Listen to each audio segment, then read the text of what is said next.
There is a chronicle, submerged in the deepest strata of celestial memory, woven into the very fabric of heaven's oldest whispers. It is a tale that even the highest seraphim decline to voice, a testament to a single, impossible moment of fracture. They recount that when the Almighty rendered his final, crushing judgment upon Lucifer, there was one singular angel who did not immediately submit to the divine decree. One who stepped irrevocably forward in the luminous wake of the cosmic recoil, while the rest of creation recoiled in shock. He was not a rebel. He did not pledge fealty to the growing darkness, nor did he join the legions of the fallen. His offense was far more profound. He simply sought to reclaim a soul that was already deemed irretrievably lost. But that solitary, reckless act of compassion carried an unbearable tariff. For in the architecture of heaven, obedience is not merely the definition of loyalty. It is the fundamental law of existence.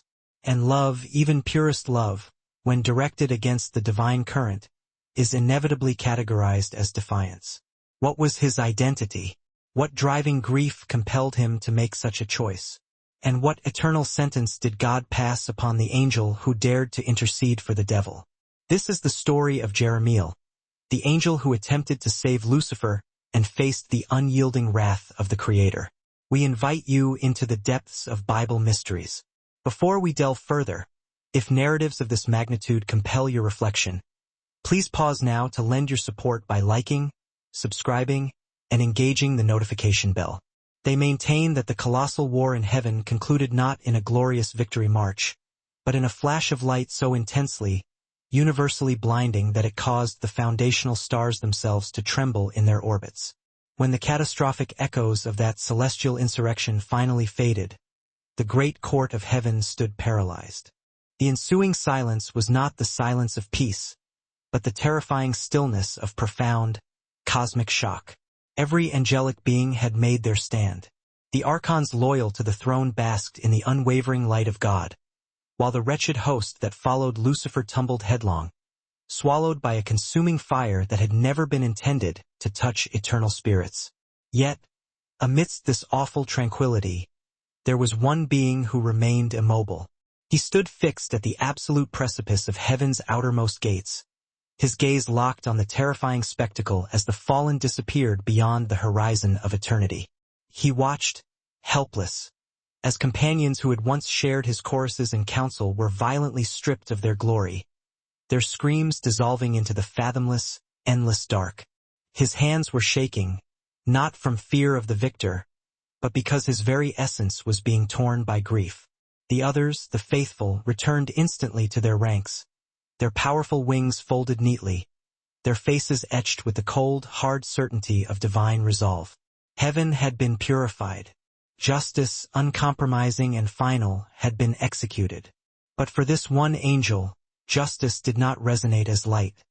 It felt overwhelmingly like bereavement. He slowly turned his gaze toward the abyss below, where the flawless brightness of heaven ceded ground to the swirling, noxious smoke of judgment. And far down in that terrifying pit, he believed he caught a fleeting glimpse of him, Lucifer, once the morning star, now a ruinous, smoldering ember. A voice, the sound of creation itself, thundered across the vast expanse. It is finished. The word of God was ultimate, unshakable. And still this angel hesitated. He did not dare to speak yet, but deep within the sanctuary of his spirit, a whisper began to swell, growing louder than the entire silence of heaven combined. What if he could still be salvaged? That single, heretical question was the genesis of everything that followed. It was a thought no loyal angel should have entertained. Mercy for the eternally condemned. He tried desperately to push it out, reminding himself of the settled truth. Lucifer chose the vanity of pride. He irrevocably sealed his own fate. But the angel's heart refused to be silenced. It was as if a fresh, agonizing wound had been torn open inside his immortal spirit. He recalled the sacred dawn of creation, when Lucifer still sang in radiant harmony beside the throne, when light was whole and undivided, when heaven bore no scars. Now that pristine memory tormented him. He closed his eyes, his vast wings trembling slightly. Around him, The other angels erupted into thunderous victory hymns, their collective voices sounding like cascading rivers of divine flame. But he could not join them. Every note of praise felt heavy, almost sacrilegious upon his tongue. As he looked down again into the void, something extraordinary occurred.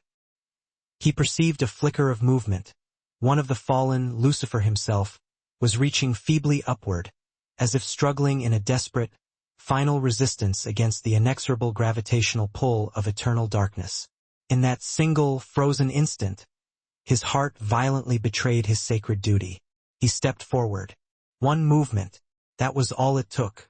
The consuming light that was his celestial signature momentarily wavered, flickering as if heaven itself was recoiling, questioning the integrity of his intent. The surrounding angels stiffened, turning toward him, sensing hesitation. A rare, deeply dangerous anomaly. One of them, a formidable warrior whose eyes burned like molten gold, called out, "Brother, where exactly are you going?" But he offered no reply. He could not, for even he did not know the destination. All he knew was that he could not simply stand witness and watch a soul, even one as monstrously corrupted as Lucifer's, be utterly erased from existence. And for the first time since the creation of the universe, an angel of heaven questioned not God's ultimate authority, but the chilling finality of his judgment. He whispered a desperate plea beneath his breath. "Lord, what if mercy still retains meaning?" The skies immediately above him rumbled, not explicitly in the sound of rage, but in something far deeper and more agonizing: disappointment. He felt it physically. Heaven felt it entirely. Yet he could not halt his course. As his majestic wings began to spread, gathering the light around them like kindling fire, he cast one final, heartbroken glance toward the throne. His eyes were not filled with the defiance of a rebel, but with cleansing tears. Then he commenced his descent, spiraling downward toward the realm where no true angel was ever meant to tread, toward the unholy pit where the light of heaven fundamentally cannot reach. He was not falling. He was, in essence, kneeling in motion, surrendering his entire existence to a decision that his grieving heart could not possibly reverse. All for love, for mercy, for one lost brother. The angels above watched him vanish, none daring to follow his path. They did not grasp the meaning of what they had just witnessed. Was it an act of transcendent love or terminal defiance? No one knew. But one fact was terribly certain. Heaven had just seen the birth of something utterly new, something dangerous, something profoundly, achingly human. The light of heaven faded behind him like the last sliver of a closing sunrise. Every agonizing flap of his wings echoed through the crushing emptiness. Each beat was slower than the last, heavier, as if the immense weight of his unauthorized action was clinging to him like manacles forged of shadow. He had never before known true darkness. Not this kind. In paradise, even the shadows were benign. They danced, they shimmered with residual glory. But here, the darkness was an aggressive entity that swallowed light. It did not merely dim or retreat, it consumed. And the deeper he plunged, the louder the silence became. There were no hymns, no movement of wind, no reassuring presence of the divine.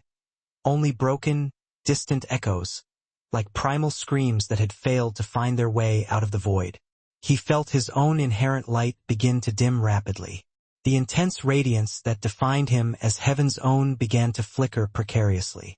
This sensation horrified him, because for the first time, he was agonizingly uncertain if God was still watching him, or if he had definitively turned his face away.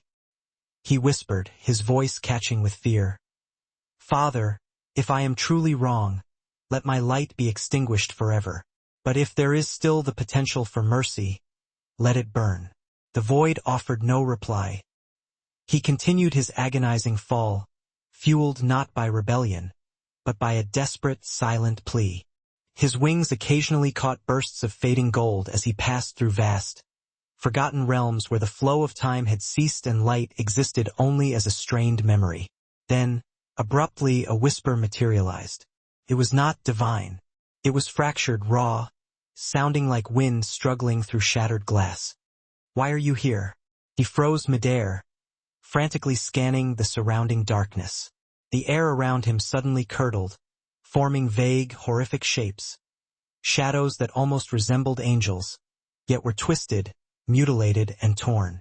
Their wings were burned black, their feathers reduced to ash. They were the fallen, and they moved like restless ghosts, slowly circling him. Their eyes were like dying embers, and their ruined faces were marked by a grief older than creation itself. Heaven sent another. One figure hissed. No. Another sneered, its voice raspy. He doesn't belong to them anymore. He slowly raised his hands, not in preparation for combat, but in a gesture of profound peace. I am not your enemy, he said softly, his own light still glowing in the gloom. I came for one of you. The shadows responded with laughter. A low, hollow, devastating sound. Then one of them, visibly larger and far darker than the rest, stepped forward. His visage was almost unrecognizable beneath the ruin, yet there was something hauntingly familiar in his gaze. Lucifer. Once, he had been the essence of light itself. Now, he looked only like the bitter memory of it, fragments of devastating beauty still stubbornly clinging beneath endless, corrosive decay. His wings, though terribly charred, still held faint, ghostly glimmers of the glory they had once known. Lucifer slowly tilted his head, meticulously studying the glowing, trembling figure before him. You descended all the way here? The angel's voice quivered slightly. Yes. To do what? Lucifer asked, his tone laced with chilling bitterness and profound calm. Pity me? The angel slowly shook his head. To understand? Lucifer offered a smirk, a haunting, empty gesture devoid of humor. There is nothing remaining to understand. I made my absolute choice. I chose what I called freedom, and now I wear its inevitable chains. But the angel's eyes only softened. You name them chains, yet you desperately defend them. Lucifer's expression darkened considerably. You wouldn't comprehend. Then make me. The angel said, his voice rising, not in defiant challenge, but in pure, unadulterated ache. Help me truly see what horrific thing made you turn away from the one who gave existence to us both. Lucifer stared back at him for a duration longer than any measure of eternity. Then he whispered, his voice barely audible. Because I loved myself more than I feared his silence. The words struck the angel deeply. He felt the sharp blade of the pride, the raw agony of the pain, and the crushing weight of the loneliness that fueled the fall. For the first time, he did not see absolute rebellion, but the profound anatomy of regret. Lucifer turned away. You absolutely should not be here. If he commissioned you, then you have failed already. And if you came on your own initiative. He paused, his voice cracking like distant thunder in an impending storm. Then you are no longer one of them. The angel's heart seized with grief. He desperately wanted to speak, to proclaim that this was false, that heaven's mercy was infinitely greater than its wrath. But even as he opened his mouth, he felt it. A sudden, overwhelming surge of heat, a palpable pulse of divine energy originating from above. Heaven had definitively noticed. The light that followed was not gentle illumination. It was judgment incarnate. It cleaved through the vast void, splitting the darkness with a blinding, divine fury. The fallen screamed in agony and scattered like desperate shadows fleeing the dawn. Lucifer instinctively shielded his face. Even he looked genuinely afraid. The angel, overwhelmed by the sheer, crushing power pouring through the atmosphere, fell heavily to his knees. And then a voice spoke. Not thunder, not rage, but something infinitely worse. Overwhelming disappointment. You would stretch forth your hand for one I have eternally condemned. The angel lowered his head further. Tears, burning trails of light, ran down his face as he whispered, I only sought to demonstrate mercy. Mercy? The voice echoed, vast and sorrowful. Mercy without obedience is not love, Jeremiel. It is rebellion cleverly clothed in false kindness. The skies above trembled violently. Lucifer, in the gloom, turned away completely. Even the archfallen could not bear to witness what was to follow. The angel lifted his eyes, which were now brimming with inconsolable sorrow. Then let my mercy be my only punishment. And as he spoke those words of self-sacrifice, the light engulfed him completely. Its purpose was not to annihilate him, but to meticulously strip him bare. His wings immediately dimmed, losing their celestial brightness. His angelic armor cracked and turned brittle. He was not cast out eternally, like Lucifer, but neither was he permitted to rise again to the throne. He was left suspended in the empty space between, neither completely fallen nor wholly free, an eternal watcher positioned between heaven and hell, forgotten, silent, carrying the unbearable weight of both mercy and mistake. And for epochs, his name was never uttered again, until one distant day, a prophet in deep exile encountered a vision of a glowing, solitary figure standing rigidly between the realms of the living and the dead, and the prophet inquired, "Who are you?"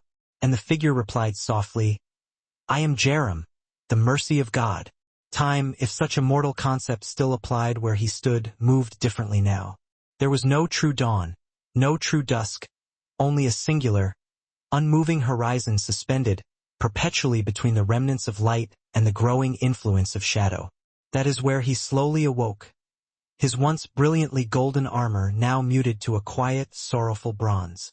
His powerful wings were neither purely white nor wholly black, but a haunting, complex blend of both, like light desperately struggling to recollect its own divine essence. And surrounding him, only profound silence. He was not within the bounds of heaven. He was certainly not in hell. He was adrift somewhere indefinable in between. When he attempted to rise, his knees instinctively trembled. He reached for his mighty sword, but it was gone, vanished. All that remained was the faint, phantom mark where the weapon had once rested against his hip. He whispered softly into the void, "Is this death?" But no answer came, divine or otherwise. The air itself felt tremendously heavy, as if it bore the spiritual weight of every unspoken sorrow since the moment of creation. He looked upward, desperately expecting to see the brilliant light of the throne, but above him was only a dim, confusing golden haze. It was too bright to be outright dark, yet too dark to be truly holy. He was alone, yet he was not completely forgotten, because in the absolute stillness, a tangible presence began to stir. From the swirling mist, shapes slowly began to form, faint, glowing silhouettes of countless souls. They drifted toward him like lost stars seeking their anchor, whispering broken prayers, deep regrets, and silent cries too ancient for any formal language. Some appeared terrified, some looked numbly peaceful, but all were undeniably lost. The angel absorbed their collective sorrow, and it pierced him far deeper than any physical blade could have. He finally understood why he had been left at this agonizing crossroad. This was not merely the extension of his punishment. This was the genesis of his purpose. For the first time since his monumental fall, he heard the faint, distinct echo of that divine voice again. It was neither angry this time, nor distant. "You wished for mercy, Jeremiel. Then you shall eternally bear witness to it." He turned, and before him unfolded the vast, shimmering boundary between worlds. The thin, golden river that eternally divides the living from the dead. Souls stood upon its unknown banks, trembling violently, utterly uncertain of which direction they would be compelled to travel. He could clearly perceive the burning light of heaven on one side, and the faint, aching shadows of damnation gathering on the other.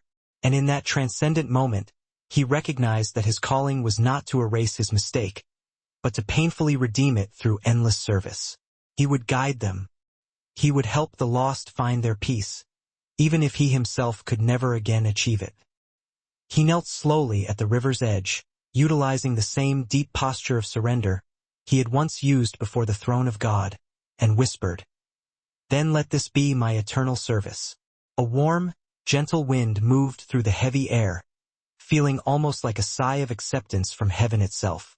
And from that day forward, whenever a mortal soul departed the world of the living, they would observe a unique figure waiting patiently at the border of eternity. He was not radiantly glowing like the triumphant faithful, nor terrifying like the malicious fallen, but gentle. His eyes filled with bottomless sorrow, his vast wings delicately touched by the subtle hues of twilight. He never offered his name. He never recounted the tale of what he had done. But those who encountered him claimed there was mercy woven into his silence, and a strange, quiet comfort emanating from his presence. Some would later speak his name with reverence. Others would whisper it in sheer mortal fear.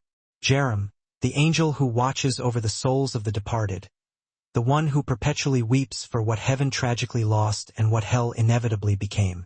Even now, they say that when a truly righteous soul successfully passes through the veil of mortality, a soft, welcoming voice greets them at the last border. Do not fear. You are seen. You are loved. You are forgiven. That gentle voice belongs to him.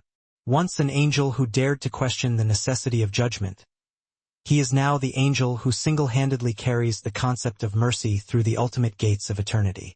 He is not a formal rebel. He is not a conventional hero. He is something far rarer, a perpetual reminder that even in the perfect mechanism of heaven, love carries a devastating cost. The Golden River flowed quietly that specific day. The newly departed souls moved slowly, drifting through the ethereal mist like autumn leaves borne by a gentle, steady wind. Jerem knelt beside the water, tracing the faint ripples with his fingertips. Each ripple carried the ghost of a prayer, a haunting memory, a heartbeat that was once vigorously alive. He had grown accustomed to the quiet. The persistent ache of solitude had become almost holy, until that precise moment when the very atmosphere began to violently shift. A sound pierced the profound stillness. Wings, not the quiet, fluttering movement of the departed. These were powerful, undeniably radiant, and alive with the roaring fire of heaven itself. Jerem did not immediately turn. He knew exactly who it was. The light grew intensely stronger, reflecting brutally against the golden surface of the river until a figure stepped through it. Tall, clad in armor, his sheer presence shaking the air itself. Michael, the archangel of war, the eternal defender of heaven.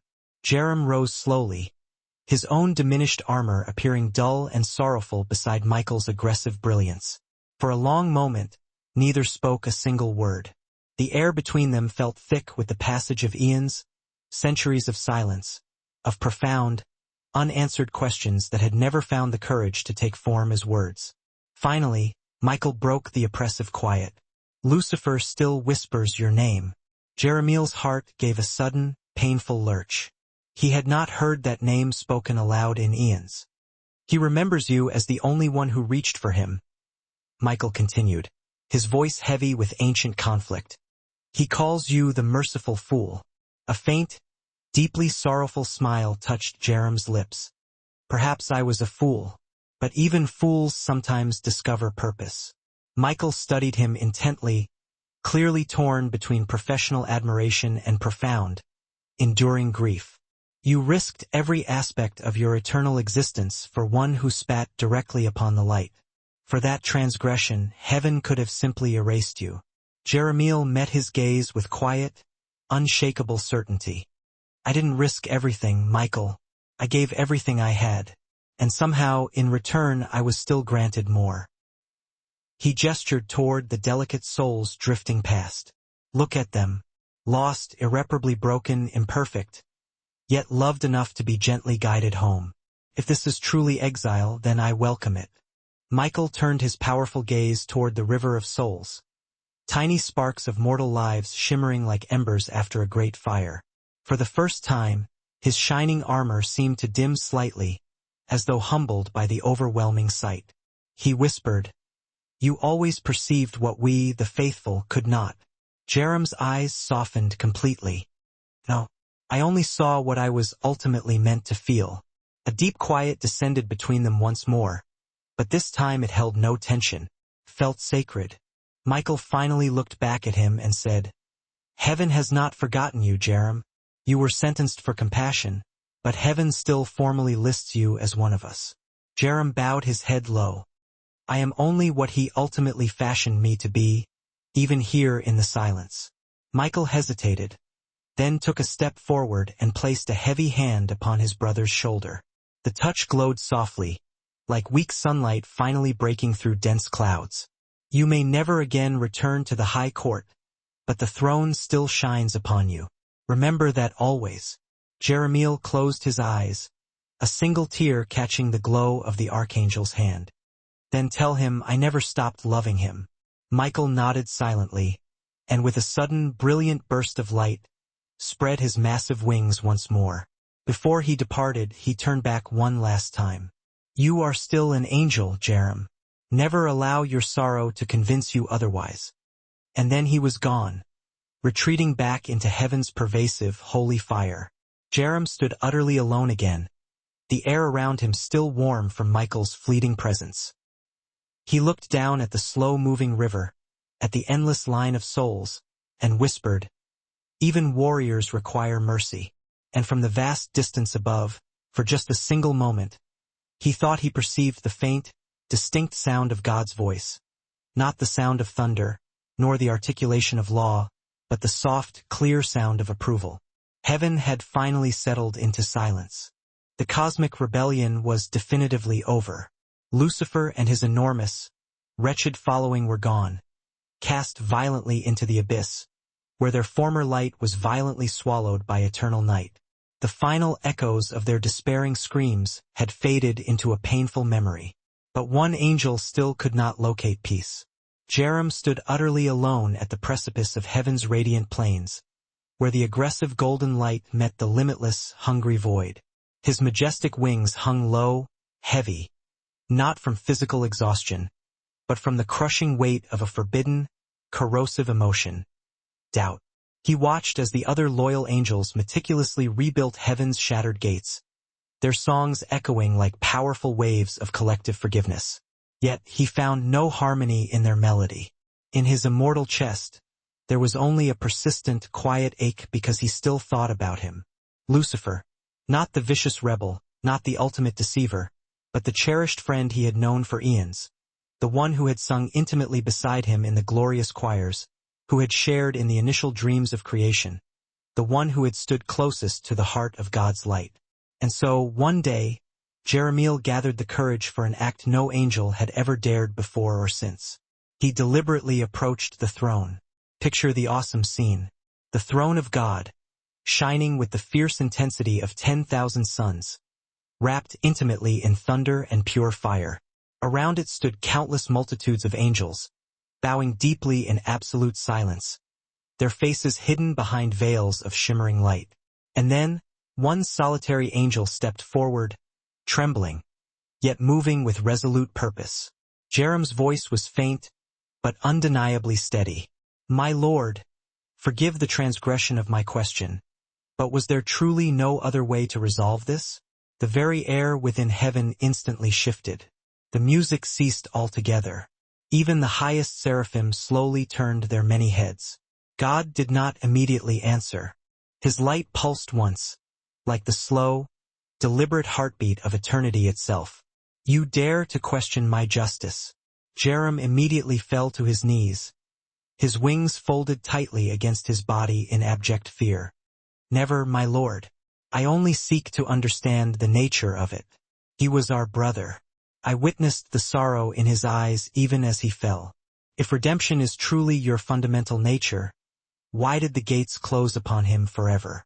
The question hung suspended in the sacred air like lightning poised to strike. For a long, terrifying time, there was absolute silence. Then, God finally spoke, not in outright wrath, but in a voice that carried the collective sorrow of all creation. Because even love cannot wholly heal what profoundly refuses to be healed. Jerem's eyes burned with tears of pure light. He bowed lower, whispering, "Then what becomes of those who still love him?" God's light perceptibly dimmed, as though heaven itself were mourning that unbearable truth. "Those who choose to love what I have condemned risk the fate of falling beside it." And in that moment, Jerem understood that love, in the cosmos, could be both the most precious gift and the most terrible curse. He rose slowly, the words of God echoing through his very soul like continuous thunder across eternity. But still, deep inside his spirit, he could not relinquish the hope. He could not stop believing that maybe, somehow, one day, even the deepest of the fallen could potentially be redeemed. And heaven watched him walk away, an angel violently torn between absolute divine obedience and the fiercely dangerous mercy burning uncontrollably inside him. That night, for the very first time in the recorded history of heaven, an angel wept uncontrollably. Tears fell like crystalline drops of gold onto the radiant, immaculate floor of paradise. And though no living being saw it happen, the sheer echo of his sorrow reached even the darkest depths below, where a broken, ravaged figure in the eternal darkness momentarily looked up toward the forgotten light and whispered a name he had not uttered in countless eons. Jeremiel. The profound bond between them was not dead, only deeply, painfully buried. Days, if days could possibly be counted in the immeasurable expanse of eternity, had passed since the great, terrifying rebellion. The very air still shimmered faintly with fragments of what used to be a continuous song. Every loyal angel had reluctantly returned to their assigned duties, but their voices no longer sounded quite the same. The exterior glory of heaven remained untouched, radiant and fierce as ever. Yet, beneath its magnificent brilliance, something sacred had fundamentally shifted. It was as if love itself had been profoundly wounded. And there, standing isolated in the middle of it all, stood the angel whose tears had once marred heaven's polished floor. The one whose singular act heaven itself could not immediately forget. Jeremiel. He had not spoken a single word since that sorrowful night. His eyes, once naturally filled with the gentle, boundless warmth of creation, now carried something almost heartbreakingly human, pure sorrow. The other angels carefully avoided looking at him for too long. Some feared that showing pity for him might compel them to dangerously question their own absolute obedience. Others simply did not know what to say to a celestial being who had felt an emotion so profound that heaven itself. A pain he was fundamentally never designed to experience, heartbreak. It was a cold, aching void in the perfection of his being. One morning, the endless sky of heaven ablaze with the impossible, spreading radiance of pure creation, Jerem found himself standing sentinel at the very edge of the celestial ramparts. Just beyond the towering, luminous gates, the light of paradise dissolved into the desolate, empty stretch of the great void, the silent abyss where the legions of the rebellious had been erased from existence. His gaze was cast downward, not with a flicker of defiance or accusation, but in profound, sorrowful silence. He wasn't challenging the authority, the justice that had been served. He was interrogating the very core of his flawless creation. Why did I feel the unbearable weight of mercy when my sole purpose was to administer judgment? The query hammered silently against the walls of his immortal consciousness. This was no nascent insurrection. It was the desperate, agonizing confusion of a servant seeking only to grasp the true depth of the master's heart, even when that pursuit cost him unbearable grief. For Jerem, in all the perfection of his appointed glory and wisdom, this was the terrible revelation, that the purest form of obedience could deliver the sharpest, most unbearable wound. Then came the voice. It was not the crash of celestial thunder, nor the rushing fury of the cosmic wind, but a resonance, a pure, foundational sound wave that seemed to ripple through the very fabric of existence, rearranging starlight and gravity. Jeremiel. The spoken name caused every sacred light in the firmament to dim and tremble in acknowledgement. It carried no trace of wrath or disappointment. It held the infinite, serene weight of inevitability, a sound that could cause eternity itself to weep. It was calm, boundless, and utterly ancient. You still hold your gaze upon what I have irrevocably cast away. Jerem dropped instantly, his armored shell making a barely audible, metallic clatter against the luminous gold paving of heaven. Forgive me, my lord, he whispered, the words catching in his throat. I cannot tear my eyes away from the reflection of mercy, for mercy is fundamentally woven into your own nature. A profound, unmoving silence settled upon the cosmos, suffocating and vast. Even the oldest, most steadfast stars seemed to pause their celestial rotation, awaiting the Creator's reply. Then the reply came, a sound as soft as the first breath of creation, yet infused with the terrifying power required to completely reshape an immortal soul. You love deeply, Jeremiel, but you must comprehend this truth. Even the gentle hand of mercy must yield and submit to my ultimate will. The angel pressed his forehead against the golden ground, trembling not from fear, but from the immense gravity of understanding. He offered no counter-argument, voiced no rebellious query. Yet, in the silent, burning center of his heart, he knew an immutable boundary had been crossed, and he, the perfect servant, was forever changed. That day marked a silent lesson for the host of heaven, that even within flawless, divine perfection, the ache of profound compassion was a possibility. And thus, spanning the eternal, unbridgeable distance between unforgiving justice and redemptive mercy, stood one solitary angel who carried the burden of both. Perhaps this is why his true name remained concealed for so long, as if the annals of heaven itself lacked the vocabulary necessary to properly describe him. He was Jerem, the angel who sought to comprehend the incomprehensible, who dared to look directly upon eternal punishment and still perceive the enduring echo of love. And perhaps, that audacious, painful search was precisely what the Creator valued most. Because, ultimately, it was not the swift execution of wrath that defined Jeremiel. It was the blazing, dangerous fire of mercy. A mercy so profoundly luminous that it momentarily threatened to shake the very foundations of the celestial realm. So, when your eyes next turn upward to gaze upon the infinite canopy of stars, remember this silent testament. Not every tear that has ever fallen in heaven was shed from the agony of pain. Some were shed from the overwhelming, transformative power of love.